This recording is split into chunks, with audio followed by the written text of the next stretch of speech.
It's a final in Bloomington and a game you watched on CBS and Paramount Plus. Indiana beats Purdue 73-58. The Hoosiers use a 48-21 advantage in the second half to upset the 13th ranked Boilermakers at Assembly Hall. It is a big win for Indiana, who is on the bubble, and for Purdue, that is now 4 straight losses. Not what you want to do playing here in late February. And we're joined now by Steve Lappas, who is on the call with Andrew Catalan. Boy, Steve, what a game, a tale of two halves kind of game here. Give me a sense of what changed at halftime. Was it Mike Woodson's speech? Was it the change in seating? What stood out to you?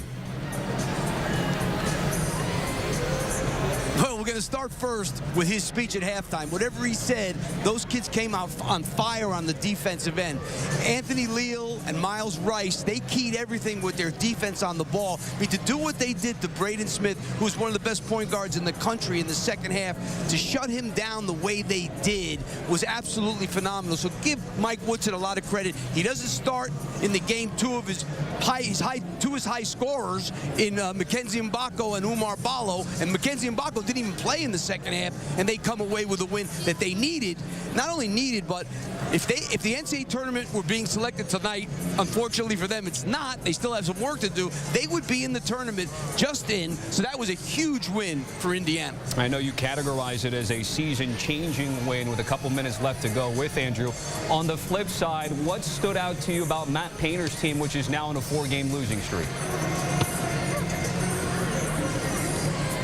You know, the big thing about them is they haven't been able to defend, and they're really struggling with the paint. You know, Indiana had over 40 points in the paint tonight, so they're struggling defending the paint, and they've been getting into foul trouble lately. And, you know, Kaufman Wren is the only inside scorer. He can't get in foul trouble. When he does, they're in big trouble, and right now they got to get themselves together, I think, more on the defensive end than anything else. That's the Big Ten on CBS Recap. Steve Lappas joining us here on HQ. Steve, certainly appreciated. Another good one for you and Andrew this weekend. A reminder, we're 3 weeks out on the March Madness Selection Show on CBS and streaming on Paramount Plus. Save it in your calendar and your phone, March 16th at 6 Eastern. Let's continue the conversation with our Kyle Boone. So, Kyle, what stood out to you about what ended up being a very comfortable win for Indiana today? Yeah, the way in which they did it, I think, is the most impressive, Tommy, right? They go into the game, they bench Mackenzie Mbako and Umar Ballo, the team's first and second leading scorers in this game, and you think, well, okay, Mike Woodson really kind of coaching with nothing to lose. Let's see how Indiana plays. And you know, early in this game, I thought Purdue came out and played well. But the start for Indiana in this second half, 24-3 run to start the second half, completely changed the tone. Purdue's Trey Kaufman-Wren gets into foul trouble in the second half. Purdue gets into some turnover trouble. It's just kind of an avalanche that kept on falling for the Boilermakers. And it's the 4th loss in a row for the Boilermakers. Indiana looks like they're turning things around, heading in the right direction. Ballo was really good in the second half, and their size really was tough for Purdue to match up with. So a lot of takeaways from this game, but a very surprising output for the Hoosiers, who really, I thought, kind of had nothing to play for and made a real big statement here in this one. Kyle, I don't know how often you're asked about karma, juju, external spirits or whatnot, but in terms of Mike Woodson, the whole chair thing, obviously Bob Knight, the anniversary, I mean, what did you make of what we saw, especially play out there at Assembly Hall? Yeah, I thought it was a neat touch. And, you know, look, like Mike Woodson has said for weeks, which has actually been kind of hard to believe, that Indiana has continued to play hard, and they've been playing fairly well.